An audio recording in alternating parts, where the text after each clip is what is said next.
All right, guys, gonna be doing a little Q&A off of my Instagram today. Well, I had my breakfast. To my Instagram, for those of you who just got to me through YouTube, is at Dr. underscore Sammy underscore Natters. Sorry, Dr. underscore Sammy underscore Natters, in case you were thinking to type out just Doctor. But yeah, first question. I'm struggling on my bench progress and overwhelmed by what program to go with. I would say, I don't know any specific programs necessarily, but I would say if you're aiming to go up in a lift, let's aim for going up each week, or, you know, you're trying to go up in weight each week, obviously. Pick a weight that you're repping for 6 to 10 reps. Don't keep going to that 1 rep max and thinking you're going to keep hitting that next PR at 1 rep. Even 3 reps, that's pretty damn hard to do. So go to 6, find that weight, even if it's like a little bit off of a full max, like maybe you could have gotten 1 more rep, or you could have gone a little heavier. That's your new weight, 6 reps at that weight. The next week, you're gonna add 2.5s to each side or 5s.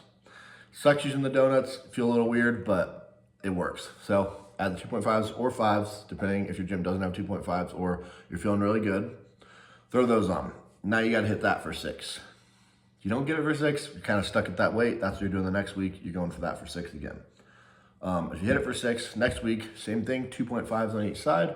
You keep going up. You're going up really slowly with this, but by the time you kind of get through a progression a couple weeks and you're doing this, you're going to end up hitting the weight that you were planning on hitting for 1 rep, possibly, and you're going to hit it for multiple reps. Or you get really close to it, so say you're 15 pounds off of it, and you're like, okay, next week I'm going to try my weight. Try it for 1 rep, maybe a couple more than that, because you probably can at this point, because you're only 10 pounds off from it with 6 reps. But try that weight then. That's my suggestion for anything like that. Small progressions each week, and training for higher reps. Don't keep going for 1 reps, because it's really hard to keep progressing with 1 reps. If you are training specifically for strength, 3 reps isn't bad. You can keep going 3 reps, and that same concept of going up by small amounts. I just have felt I get a lot stronger working at that 6 rep to 10 rep range with weight progression.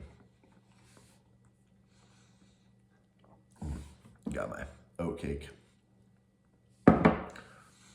Next question. Ideal Pokemon team. I recently found my Game Boy DS and was playing it during prep a little bit with Pokemon Soul Silver. That's either the most recent game I played or a little bit, maybe one more after that. Can't totally remember, but that's where I stopped with progression. So we're a little bit behind on the Pokemon knowledge, but I love having Dragonite on my team. I believe Chansey, is that the full evolution? Let me see. I'm looking that up. Chansey.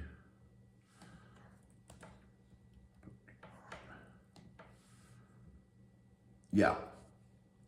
No. What's her evolution? She has an evolution, doesn't she?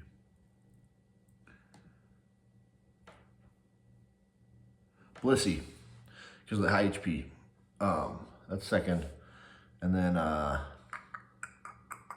like to keep my starters, so if I am able to pick a starter, it would have been a Charmander, and then he'd be Charizard. At this point, yes, that's 2 Dragon/Fires. It's okay. That's what I like. Next, gotta have Legendary in there probably. We'll have big fan of Suicune, but let me think. If you could like pull it from different games, just Shadow Lugia, because it's just fun to play with. But probably Lugia or something like that. Then next I would have a types here? Types. Don't want to ruin myself. Grass type. Behind my Pokemon knowledge. I need those ones at least, though. Those ones I need at least.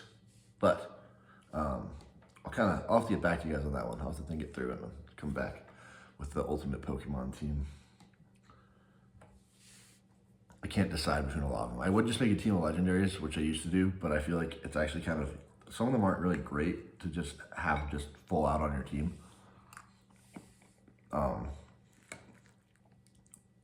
From a game standpoint. So, I would have to go back and think through it. How much protein should I be eating in a day? That's a good one. Ideally, if you're really trying to gain muscle, having more protein isn't going to hurt you, but you're going to aim for 1 pound, 1 gram per pound of body weight per day. However, research shows that's not necessarily you can still put some muscle on if you're eating like I think anywhere from 0.75 to 1 gram per pound of body weight. However, it's not going to hurt you to have more. And also, if you're training very strenuously, you probably do need more. The evidence would show that you actually benefit more from having more at this current point in time.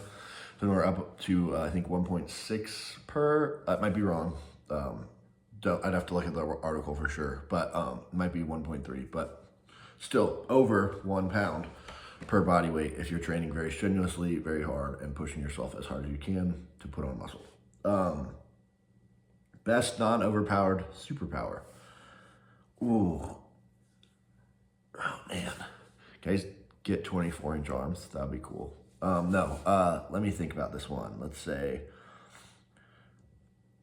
non-overpowered. So super strength and super speed, I feel like, are kind of overpowered. You can do like way too much with those. So let's say the ability to just make food wherever I am. So like if I just like want a meal, it's there.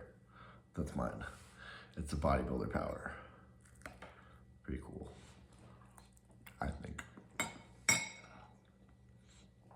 Or the ability to just like instantly utilize your calories. Like they go right into your muscle and you can just use them right away. I don't know, then would I just be hungry all the time? Or if I could like expel certain macros, like if I eat a certain amount, go over like my surplus by a certain amount, I'm like, let's get that out of there. Take that out. That'd be kind of cool. What are your thoughts on long form fasting, specifically water fasts, 36 to 72 hours range? I don't like fasting. I don't like it at all. I think it's, there's the evidence that supports it raising your testosterone levels. The reason your body's raising your testosterone levels is because you're starving and it's trying to preserve whatever muscle it can. You're burning, at that point you're burning in a very, very, very low surplus. So it's 36 to 72 hours. You might lose some muscle in that time not eating at all, and it's not super healthy for your whole body to function anyways. Brain, everything. Yeah, I'm not a fan. I'm not a fan of fasting at all. If you like the mental challenge of it, it's okay for that. That's sort of all it's going to benefit you with. It's the moment you start eating again, your natural test levels start to drop again because they were up because they're preserving yourself. The moment you start to eat again, your body's like, oh, we don't need to start producing this anymore. It's going to drop again. You're not going to gain a benefit because whatever lifts you do with that slight boost in testosterone for any short period of time, you're not fueling them, so they're not getting benefited. So yeah, I'm not a fan. I think it's a great mental challenge of that you're going for. It is not going to help with physique or weight loss or weight gain in any way. Super Saiyan or become a Norse god? So, it's a hard choice because being a Norse god would be pretty cool. However, they have a lot of flaws, and also they don't look badass. Like, well, they do, but like not as badass as Super Saiyan. Like, I would want my hair to be kind of sweet. And the power buff from being Super Saiyan gets them pretty close to God level, especially if their base form, your base form's pretty damn strong. So like super strong base form, going Super Saiyan, just multiply my base form strength. I think I could beat a Norse god at that point. Not this base form, but if I had the ability to go Super Saiyan, it means I'd Saiyan blood. Have my friends get me close to death a couple times, heal, and then just be like beefed up, strong as fuck, base form, then go Super Saiyan, then I'm stronger Norse god, so Super Saiyan. Nothing to bash on Norse gods. Odin, Thor, please don't hurt me, but Thor, if I could choose which god, it'd be Thor, and then it would be a hard choice. But otherwise, there's no gods that are really as strong as Thor, from a strength, fighting, power standpoint, so. And if I'm just becoming a Norse god, then I probably can't compete with him. So, Super Saiyan. If I'm choosing which one I'll be Thor, then I'll choose Thor over Super Saiyan. From this one, are you single? You are so hot. My girlfriend actually sent me this one. So no, I have a girlfriend, and she's awesome and super cool. Back off. I'll use my spoon on you. Harlots.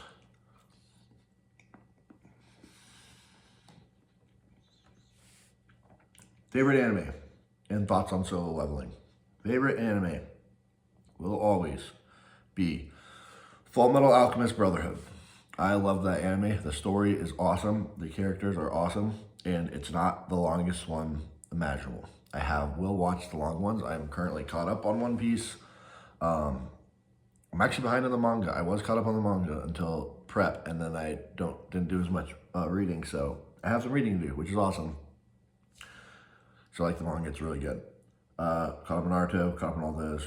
But yeah, Full Metal Alchemist Brotherhood, favorite anime of all time. If you haven't watched it, you should watch it. It's on Netflix. Do not watch the original Full Metal. It's good, Full Metal Alchemist, but Full Metal Alchemist Brotherhood follows the manga, so it's as the artist intended it to be, and it is really, really good. The older one, not super old, but a little bit older than some of the newer stuff that's been coming out. Maybe PT related. What's the best way to use a massage gun? It's not going to hurt to use. It might not benefit you, but good way to warm up. If something's hurting you and it feels good, use it. That's all I say. With any modality, if it feels good, keep using it. It's not going to hurt you. If it's causing some amount of pain and you're causing bruising, probably too much. Let's not use that. Back off of it. But otherwise, I think they're a good tool. Don't treat them as an injury cure. What you should be doing, if it helps you feel better, is once you use it and feel better, use whatever. If you're using it for rehab, do some movements, and that movement is what's going to rehab you more than a modality is. But using the modalities as a tool to help those movements is the best way the best of both worlds, and probably going to give you more bang for your buck. Favorite My Little Pony. I don't know My Little Ponies, so I'm going to look them up. My Little Pony. I spelled pony wrong. With an E before the Y. Ugh. Am I going to get weird ads now that I looked this up on Google? I'm a little scared.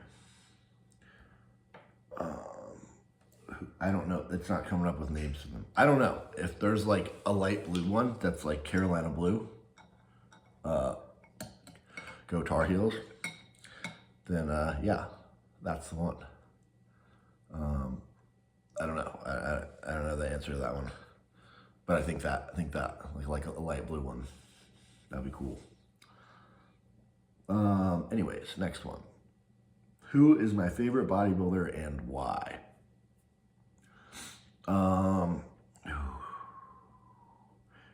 Currently, I think Martin Fitzwater is probably my favorite bodybuilder that's competing right now.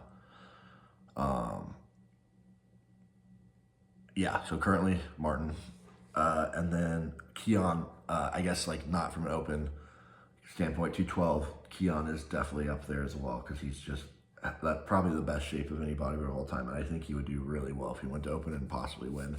He's just short, which makes it hard, but I think Keon's badass and really, really awesome physique. So those two who are currently, I think genuinely, I believe that Phil Heath is the greatest of all time. If he did not get his hernia, he would have won. I truly believe he would have won 8, possibly 9. But then again, genetics does play a huge role in it. I think that Phil, at his best, would have beat Ronnie at most of his Olympias. Truly, just leaner. I think people don't see the standard of leanness nowadays because the lighting changes a lot and just the whole stage setup is so different that they're much leaner. Now, if Ronnie was at this point in time competing, he would have that standard of leanness and maybe would beat Phil. But based off of what they brought to the stage in a given year, I think Phil is the greatest. But I think Ronnie would have had the drive to win against Phil if they were alive at the same time, and probably would have looked even more insane if he had Phil as competition. And then ambassador-wise for the sport, I like Jay Cutler a lot. Yeah, so those are my guys. Obviously I like Tom Platz because he's a leg-dominant guy, and I like Lee Priest because he's a short guy. But that's semantics. But yeah, currently Martin, and then all-time Phil. I just think it's badass. Super perfect round muscle bodies. Yeah, perfect. Awesome. Those are the questions that we had. I'm going to finish my breakfast, watch some anime. Currently watching a couple, Dragon Ball Daima, and caught up on pretty much every other one. Shoot. No, Dan, that one. Watching that one. Caught up on that one, but still releasing episodes. Caught up on Bleach. They're still releasing episodes too. So got some of the releasing episodes. Waiting for the next One Piece season to come out, and waiting for currently my favorite releasing anime that's on hiatus. I got a couple, I guess. Jujutsu Kaisen's awesome, and then after that one, my favorite just to watch right now is Mashle, Magic and Muscle. Super funny, super good. Everyone should check it out. Super awesome. But yeah, hope everyone's doing well. Stay boosted. Let's go.